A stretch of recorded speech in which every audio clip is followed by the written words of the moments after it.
Let's talk about Liberation Day. Yeah, let's go on to that. Of course, it's the story of the day, and I'm not going to go chapter and verse into what's happened, because if you haven't heard it by now, well, you've been living under a rock. But of course, the pertinent thing for us is that the United States has put a 10% tariff on any product that we export to the United States. They say that's because we have some sort of reciprocal tariff on them. Simply not true. The justification here seems to be that we slap the GST on US products that come into Australia, but we also slap the GST on Australian products that are made here in Australia. It is not a tariff. So the justification for all of this, I cannot see. But Trump, of course, is not doing it for the rest of the world. He's doing it for the people at home. He's doing it for America first, which is what he was elected to do. And here he is saying this will be the rebirth of American industry. Fellow Americans, this is Liberation Day, waiting for a long time. April 2nd, 2025 will forever be remembered as the day American industry was reborn, the day America's destiny was reclaimed, and the day that we began to make America wealthy again. And Trump specifically pointed out Australian beef, because we send a lot of beef to the United States. It is the best beef in the world, of course. But we refuse to take US beef because of concerns over mad cow disease. Now, the experts in the US say that's not a problem anymore. The experts here say we're not quite so sure about that. But he opened up the possibility, and we don't really know yet how this is going to land, of banning Australian beef altogether.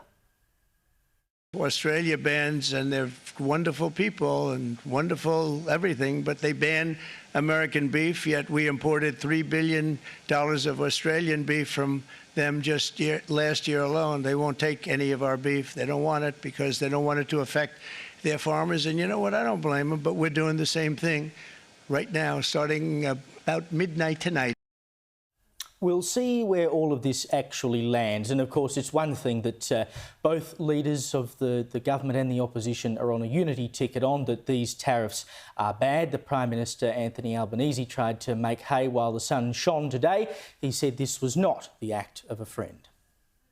President Trump referred to reciprocal tariffs.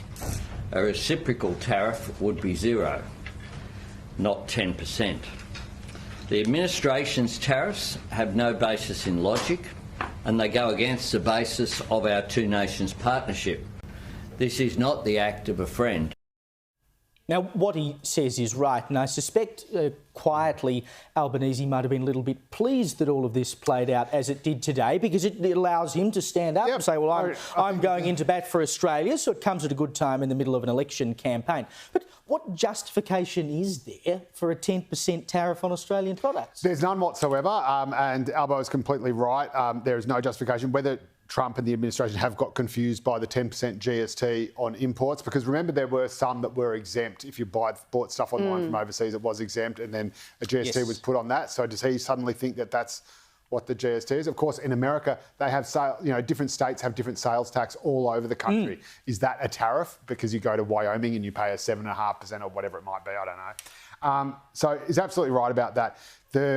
And the issue, as you rightly said, the reason we have an issue with uncooked American beef coming to Australia is the same reason why anyone who brings a banana in here basically gets strip search, because we have really, really strict biosecurity laws because we are an island continent nation.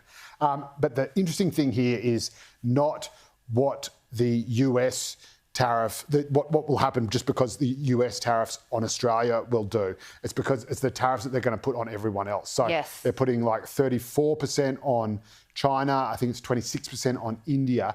Now, they are two of our biggest trading partners. I think India is our biggest market for education, which is our third of something biggest export.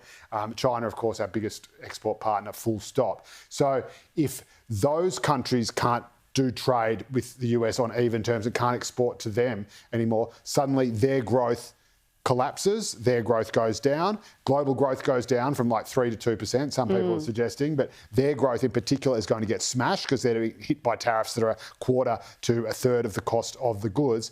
And then, of course, they don't have their economies strong enough. They don't have big consumers there who want to buy Australian iron ore to build stuff because they're not getting richer anymore. They're not making more money. So The real worry is what it does to China and India and the effect that that then has on us rather than just each way. And then the other big thing to worry about will be what happens if they go after the PBS. Will they start telling the government that it's not allowed to negotiate, but basically, bulk buys of goods that it then subsidises and sells off to us for cheap prices so that we don't die.